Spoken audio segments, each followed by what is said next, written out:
નમસ્કાર મિત્રો, welcome to my channel Dave classes English for all. મિત્રો, આજે આપણે ધોરણ 6 નું જે સપ્લિમેન્ટરી રીડિંગ છે એ આજે આપણે જોવા જઈ રહ્યા છે. પ્રથમ સત્રની અંદર બરોબર પરીક્ષાની અંદર પૂછાઈ શકે છે અને એનું ટાઇટલ છે રેટ, કેટ્સ એન્ડ કાવ. બરાબર, રેટ્સ એટલે ઉંદરો, કેટ્સ એટલે બિલાડીઓ, એન્ડ કાવ્સ એટલે કે ગાયો. બરાબર મિત્રો, બહુ સરસ એવી વાર્તા છે. આમાંથી ઘણું બધું આપણને શીખવા મળશે અને પરીક્ષા માટે પણ ઉપયોગી છે. બટ બિફોર ઇટ મિત્રો, જો અમારી ચેનલ પર નવા હો તો અમારી ચેનલને ચોક્કસથી સબસ્ક્રાઇબ કરજો આ વિડીયો જોવા માટે. વિડીયો પસંદ આવે તો એને ચોક્કસથી લાઇક કરજો, અન્ય મિત્રો સાથે શેર કરજો. અને જો આગળના વિડીયો તમારે જોવાના બાકી હોય તો આ વિડીયોના ડિસ્ક્રિપ્શનની અંદર બધા જ વિડીયોની લિંક આપેલી છે, તમે ત્યાં જઈને વિદ્યાર્થી જોઈ શકો છો. શરૂ કરીએ છીએ આપણે રેટ, કેટ્સ અને કાવ. તમે મિત્રો તેનાલી રમનનું નામ સાંભળ્યું હશે. એની અહીંયા વાત કરવામાં આવી છે આ વાર્તાની અંદર. જો, Once the kingdom of Vijaynagar was troubled by rats. Once એટલે એકવાર, કિંગડમ એટલે રાજ્ય, વિજયનગર નામનું જે રાજ્ય હતું, ટ્રબલ એટલે મુશ્કેલીમાં મુકાયું હતું, બાય રેટ્સ એટલે ઉંદરોને લીધે. ઉંદરોને કારણે વિજયનગર રાજ્યમાં ખૂબ જ મોટો પ્રોબ્લેમ થયો હતો. હવે વિજયનગરના રાજા કોણ હતા જોઈએ આગળ. King Krishnadevaraya decided to give a cat to each house to hunt rats.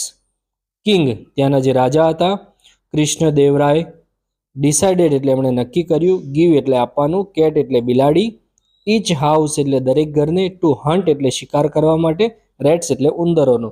બરાબર, બિલાડી છે એ ઉંદરની દુશ્મન છે એટલે એમણે નક્કી કર્યું કે દરેક ઘરની અંદર એક એક બિલાડી આપી એટલે ઉંદરોને મારી નાખે. સાથે એમણે શું કર્યું? He gave a cow to each house to feed the cats. He એટલે તેમણે, ગેવ એટલે આપી હતી, કાઉસ એટલે ગાય, ઈચ હાઉસ એટલે કે દરેક ઘરની અંદર. એમણે સાથે સાથે દરેક ઘરને કાવ પણ આપી, ફીડ એટલે ખવડાવવા માટે, કેટ્સ એટલે બિલાડીને. બિલાડીને ખવડાવવા માટે ગાય પણ આપી, જેથી કરીને ગાયનું દૂધ બિલાડી ખાઈ શકે. જો હવે એના પછી શું કહે છે? Tenali Raman thought that the whole idea was stupid. Tenali Raman, બરોબર, જે રાજાનો સલાહકાર હતો અને ખૂબ જ બુદ્ધિશાળી માણસ હતો. થોટ એટલે એણે વિચાર્યું કે હોલ એટલે સંપૂર્ણ, આઈડિયા એટલે વિચાર, વોઝ સ્ટુપિડ એટલે મૂર્ખતા ભર્યો હતો. આ જે વિચાર હતો એ મૂર્ખતા ભર્યો હતો કે બિલાડી તો આપી પણ સાથે સાથે ગાય પણ આપી. બરોબર. Next day Tenali Raman gave his cat hot milk in A bowl. Next day એટલે બીજા દિવસે તેનાલી રમને ગેવ એટલે આપ્યું હતું, હિઝ કેટ એટલે એની બિલાડીને, એને પણ એક બિલાડી આપવામાં આવી હતી. એને એ બિલાડીને શું આપ્યું? Hot milk. હોટ એટલે ગરમ, મિલ્ક એટલે દૂધ, ઇન અ બોલ વાટકાની અંદર. બરોબર. હવે શું થાય છે? જો બિલાડીને કેમ ગરમ દૂધ આપ્યું એ પણ આપણે આગળ જોઈશું. The cats tongue was બર્ન્ટ and રેન અવે. કેટ્સ એટલે બિલાડીની, ટંગ એટલે જીભ, બર્ન્ટ એટલે બળી ગઈ, દાજી ગઈ, ગરમ દૂધ હતું એટલા માટે. એન્ડ રેન અવે, રેન એટલે ભાગી ગઈ, અવે એટલે દૂર, દૂર ભાગી ગઈ. The king inspected his kingdom. King એટલે રાજાએ, ઇન્સ્પેક્ટેડ બરોબર તપાસ કરી, હિઝ કિંગડમ એટલે તેના રાજ્યની, કે એણે જે બિલાડી આપી હતી અને ગાય આપી હતી એનાથી શું ફેર પડ્યો ઉંદરોમાં. તો જો શું થાય છે? He was happy to see the healthy cats everywhere. He એટલે તે, વોઝ હેપી એટલે ખુશ હતા, ટુ સી એટલે જોઈને, હેલ્ધી એટલે સ્વસ્થ, કેટ્સ એટલે બિલાડીઓ, એવરીવેર એટલે બધી જ જગ્યાએ. એમને બધી જ જગ્યાએ જોયું તો બિલાડીઓ એકદમ સ્વસ્થ હતી, એ જોઈને ખુશ થઈ ગયા. બરોબર. પણ જો આગળ શું થાય છે? When he reach the Tenali Raman's home. When એટલે જ્યારે, હી એટલે તે, રીચ એટલે પહોંચે છે, તેનાલી રમન્સ એટલે તેનાલી રમનના, હોમ એટલે ઘરે. He was shock to see a thin and weak cat. He એટલે તે, વોઝ શોક એટલે આશ્ચર્ય પામી ગયા, ટુ સી એટલે જોઈને, થીન એટલે દુબળી, વીક એટલે નબળી. બરાબર, થીન એટલે પતલી અને વીક એટલે નબળી, કેટ એટલે બિલાડી. બધી જ બિલાડીઓ હતી એ સ્વસ્થ હતી, હુષ્ટપૃષ્ટ હતી. બરોબર, દૂધ પીને. પણ તેનાલી રમનના ઘરે જે બિલાડી હતી એકદમ દુબળી હતી. બરોબર. હી આસ્ક, એણે પૂછ્યું, why is your cat so weak. Why એટલે શા માટે, યોર એટલે તારી, કેટ એટલે બિલાડી, સો વીક એટલે ખૂબ જ નબળી છે. કેમ આટલી દુબળી અને નબળી છે? મેં તો બધાને ગાય આપી હતી દૂધ પીવડાવવા માટે. હી રિપ્લાઇડ એટલે વળતો જવાબ આપ્યો તેનાલી રમને. Your majesty, my cat doesn't drink milk. My મહારાજ, યોર મેજેસ્ટી એટલે મહારાજ, માય કેટ એટલે મારી બિલાડી, ડઝ નોટ એટલે નથી, ડ્રિંક એટલે પીતી, મિલ્ક એટલે દૂધ. મારી બિલાડી છે દૂધ પીતી નથી. Then he put bowl of milk in front of the cat. Then એટલે પછી, હી એટલે તેણે, પુટ એટલે મૂક્યું, બાઉલ એટલે વાટકો, મિલ્ક એટલે દૂધનો, ઇન ફ્રન્ટ ઓફ એટલે ની સામે, કેટ એટલે બિલાડી. પછી એણે કેટની સામે, બિલાડીની સામે દૂધ ભરેલો વાટકો પણ મૂક્યો. The cat did not even look at the milk. Cat એટલે બિલાડી, નોટ એટલે નથી, લુક એટલે જોતી, મિલ્ક એટલે દૂધ તરફ. બિલાડી છે દૂધ તરફ પણ જોતી નથી. બરાબર, એ રાજાની સામે એણે કરી બતાવ્યું. તો હવે રાજા શું કહે છે? The king gas vote head happen. King એટલે રાજા, ગેસ એટલે વિચારવા લાગે છે, વોટ એટલે શું, હેપન એટલે થયું હતું. કેમ બિલાડી દૂધ નથી પીતી એ વિચારવા લાગ્યો રાજા. તેનાલી રમન સેડ. તેનાલી રમે જવાબ આપ્યો, ટેલ મી વન થિંગ. ટેલ એટલે જણાવો, મી એટલે મને, વન થિંગ એટલે એક બાબત. If the cats are well fed, will they hunt the rats. જો બહુ સરસ એવો પ્રશ્ન કર્યો છે, કારણ કે તેનાલી રમન બુદ્ધિશાળી વ્યક્તિ હતો. શું કહે છે? ઇફ એટલે જો, કેટ્સ એટલે બિલાડીઓ, વેલ ફેડ એટલે સારું એવું ખાધેલું હશે અથવા તો જમેલી હશે, વિલ દે શું તેઓ, હન્ટ એટલે શિકાર કરશે, રેટ્સ એટલે બિલાડીઓનું. શું જે પણ બિલાડીઓ છે એ હુષ્ટપૃષ્ટ હશે, ધરાયેલી હશે, તો શું એ ઉંદરોનો શિકાર કરશે? બરાબર, ભૂખ લાગે તો જ કરે ને. તો શું કહે છે જો Tenali Raman, instead of giving milk to cats, we should give milk to our poor people. જો બહુ સરસ એવો એણે વિચાર આપ્યો, રજૂઆત કરી. ઇન્સ્ટેડ એટલે કે ની જગ્યાએ, ગિવિંગ એટલે આપવું, મિલ્ક એટલે દૂધ, ટુ કેટ્સ બિલાડીને દૂધ આપવું એની જગ્યાએ, વી એટલે આપણે, શુડ ગીવ એટલે આપવું જોઈએ, મિલ્ક એટલે દૂધ, અવર એટલે આપણા, પુઅર એટલે ગરીબ, પીપલ એટલે લોકોને. બિલાડીને દૂધ આપવા માટે તમે જે ગાય આપી એની કરતાં આપણે ગરીબ લોકોને દૂધ આપવું જોઈએ. કારણ કે બિલાડીને દૂધ આપશું તો એ તો ક્યારેય પણ શિકાર નહીં કરે, કારણ કે એને બેઠો ખોરાક મળી જાય છે. જો શું કહે છે? When cats will be hungry, they will definitely hunt the rats. When એટલે જ્યારે, કેટ્સ એટલે બિલાડી, વિલ બી એટલે બનશે, હંગ્રી એટલે ભૂખી, દે એટલે તેઓ, વિલ ડેફિનેટલી એટલે ચોક્કસ, હન્ટ એટલે શિકાર કરશે, રેટ્સ એટલે ઉંદરોનો. એમને દૂધ નહીં મળે એટલે એમને ભૂખ લાગશે અને ચોક્કસથી એ ઉંદરોનો શિકાર કરશે. હવે જો શું કહે છે રાજા?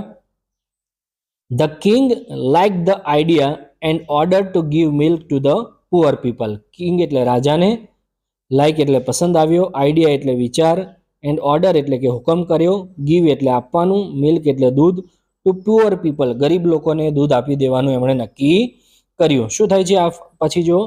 After some days the cats ate up all the rats. After એટલે પછી, સમ ડેઝ એટલે થોડા દિવસો પછી, કેટ્સ એટલે બિલાડીઓ, એટ અપ એટલે ખાઈ ગઈ, ઓલ એટલે બધા, રેટ્સ એટલે ઉંદરો. કારણ કે હવે એને દૂધ મળતું નહોતું એટલે ભૂખી થતી હતી અને ભૂખની શોધમાં એમણે બધા જ ઉંદરોને મારી નાખ્યા. શું થાય છે છેલ્લે?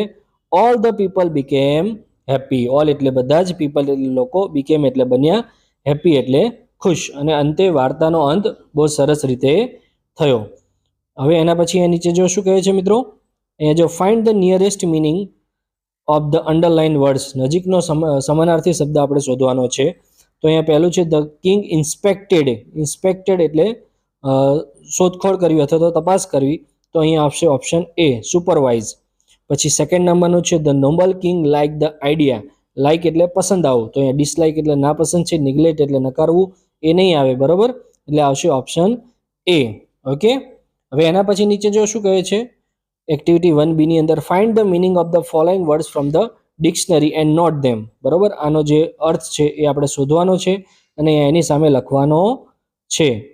તો પહેલો શબ્દ છે ફોલ્ટ. એનો મિનિંગ થાય છે ડિફેક્ટ, મિસ્ટેક અથવા તો એરર. બીજો શબ્દ છે ફૂલી, તો ફૂલિશ અને સ્ટુપિડ થાય છે. ત્યારબાદ મિસ્ટેક, તો ફોલ્ટ એનો શબ્દ થાય છે. ત્યારબાદ ચોથો શબ્દ છે હાઉસ બોટ, તો એને કહેવાય હાઉસ ઇન ધ બોટ. પછી હાઉસફુલ, તો full of people or things. પછી guard, a person who protects us. એના પછી ગેટકીપર, તો a person who guard the gate or open and shut it. અને છેલ્લું છે watchman, a person who keeps watch to protect our home or office. હવે જો question 2A ની અંદર answer in one word or two word, એક શબ્દ અથવા તો બે શબ્દમાં જવાબ આપવાનો છે. Who was the king of the Vijayanagar. વિજયનગરના કિંગ કોણ હતા? તો આ મિત્રો બેઠો જવાબ આપ્યો છે. બરાબર, કૃષ્ણદેવરાય, બરોબર. આ જે છે જવાબ એ બેઠો ત્યાં લખી નાખવાનો છે પહેલા નંબરની અંદર. ઓકે. એના પછી બીજો પ્રશ્ન છે, who thought the king's plan was stupid? કોણે વિચાર્યું? તો અહીંયા આવશે તેનાલી રમન. ઓકે. તેનાલી રમને વિચાર્યું કે આ જે આખો વિચાર છે એ સ્ટુપિડ છે, મૂર્ખ ભર્યો છે. Who got the milk at the end? અંતમાં કોને દૂધ મળ્યું? તો પીપલ, પુઅર પીપલ. આગળ પુઅર લખી દેવાનું, પીપલ. ઓકે. ચોથા નંબરનું છે, what did Tenali give to the cat? તેનાલીએ બિલાડીને શું આપ્યું હતું? તો એ ચોથા નંબરમાં આવશે હોટ મિલ્ક, ગરમ દૂધ આપ્યું હતું. ઓકે. હવે એના પછી નીચે જો ક્વેશ્ચન આન્સર્સ છે, એક વાક્યની અંદર લખવાના છે એ પણ. તો શું કહે છે? જો પહેલો પ્રશ્ન, why Tenali give hot milk to the cat? બરોબર, કારણ કે તેનાલી રમનને અહીંયા જવાબ છે because to teach the cat not to drink milk and find own food. બીજો પ્રશ્ન છે, do you like Tenali Raman's problem solving skill? તેનો જવાબ આવશે મિત્રો yes, he could solve any problem easily. ત્રીજો પ્રશ્ન છે, do you think Krishnadevaraya is a good king? તેનો જવાબ છે yes, he help his people and listen advice. ચોથો પ્રશ્ન છે, why did the cats not eat rats in the beginning? Because they were full of after drinking milk. એટલે કે એ લોકોનું પેટ ભરાઈ જતું હતું દૂધ પીધા પછી, એટલે એ ઉંદરને મારતા હતા નહીં. મિત્રો, આ રીતે 4 પ્રશ્નોનો જવાબ તમે લખી શકો છો. જો તમને અમારો વિડીયો પસંદ આવ્યો હોય તો ચોક્કસથી અમારા વિડીયોને લાઇક કરજો અને મિત્રો સાથે શેર કરજો, અને આવા વધુ વિડીયો જોવા અમારી ચેનલ સબસ્ક્રાઈબ કરજો. Thank you so much.